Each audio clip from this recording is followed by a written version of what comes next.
How's it going, everyone? So today I want to talk about how to get a bigger chest at home. So I get this question pretty frequently from a lot of my subscribers, so that's why I thought I would make a video about it today. So what you guys need to realize before you tackle any question at all with fitness, you need to figure out the reasoning behind what you want to accomplish. Just don't go and say, oh, I need to lift some weights.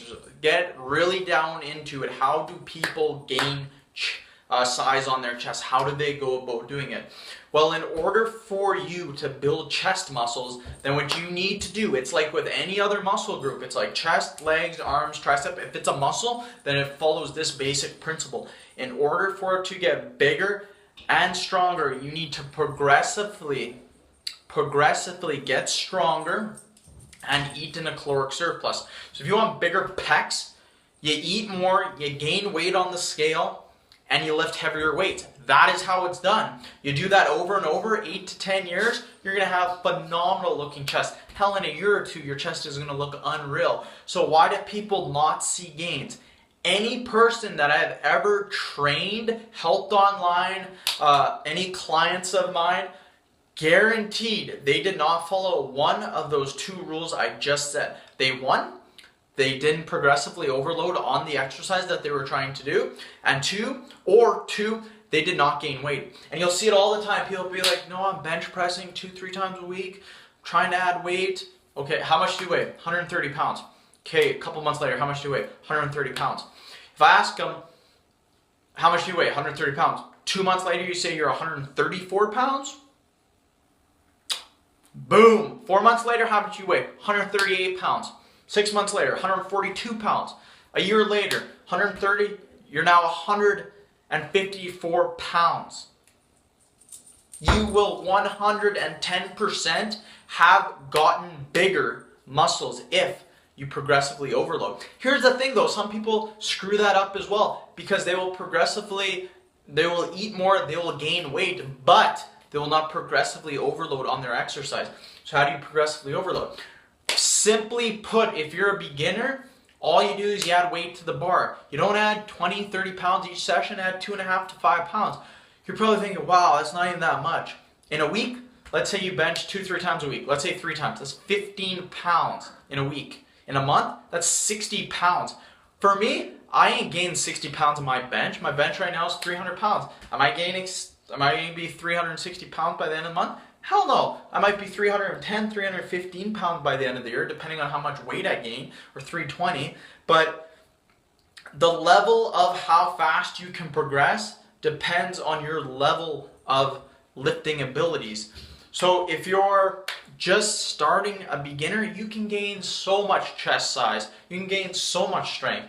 If you're way more advanced, then chances are you probably don't need this video. You already know how to get bigger pecs, but you won't be able to do it as quick. So that's the fundamentals behind building muscle. As you get into the intermediate, the advanced stages, you need periodization. You can't just keep adding 5 pounds, and that's where people who start off really good, they eat lots, they add weight to the bar. That's right when they get to their intermediate stage, onto their advanced, that's where they fail because they still try to add weight to the bar. You can't do that. You can't keep adding weight to the bar. You need periodization. You need either conjugate, non-linear, or linear, some form of periodization in order to keep getting stronger. That's why it's imperative that I recommend for your training career, you simply just do strength programs, and you use strength programs given to you by people that have 20 to 30 years of experience. What I mean by this, a program that you guys are trying to find or trying to do starting strength, Texas method or Mad Cows, and then do Shiko. You can run that for like 10, you can run that for your whole training career. So I got a little bit off topic. Again, we're trying to figure out how to build muscle at home on your chest. So the same principles that I just said can be said at home. So how do you build muscle on your chest at home? Well, the same thing. You need progressive overload. You need resistance. You need an exercise that you can do that you can add resistance. People are going to say, do push-ups. Start off doing 50 push-ups, then continue to do 150.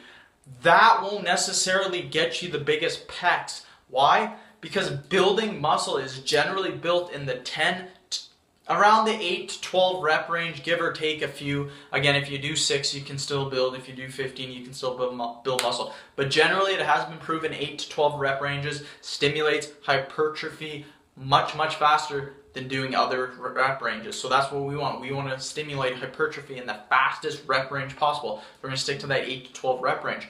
So what can you do? I recommend doing push-ups, but I recommend you guys putting a backpack on or getting someone that you know or someone to put a weight on your back, a 5-pound dumbbell, 10-pound dumbbell, and just get them to kind of hold it there for you as you do your push-ups.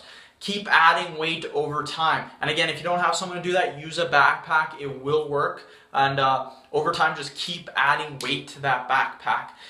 And trust me, you will notice your pecs, your triceps, everything will get stronger. Just picture this. If you're 190 pounds and you're doing push-ups, let's say 5 sets of 10, what do you think is going to happen if you're at 60 pounds to that back up? You're doing 250-pound push-ups, 5 sets of 10. Your arms are going to be way bigger. Your chest is going to be way full, super swole, and you're going to be way stronger. So that's what you can do. It's very simple, very easy. People are going to say, what other exercises for your chest that you can do at home? There's really nothing you can do at home without weights other than the push-up with the backpack on, adding weight in the backpack. If you have dumbbells, then you can do dumbbell flies. That's another great exercise that a lot of people think really don't work that well. I've been doing them for all 8 years of my training career, almost 8 years, and I've noticed some serious hypertrophy gains. So I recommend dumbbell flies.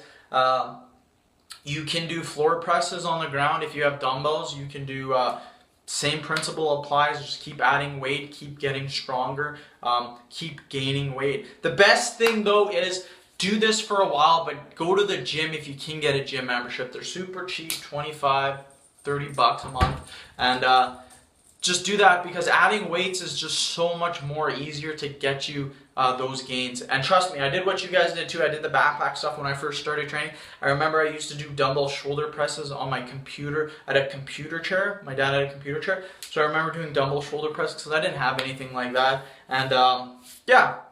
So end the video. Hopefully I did help you guys out. If you have any questions at all, comment below. I will help you. End the video. Subscribe to my channel. Peace.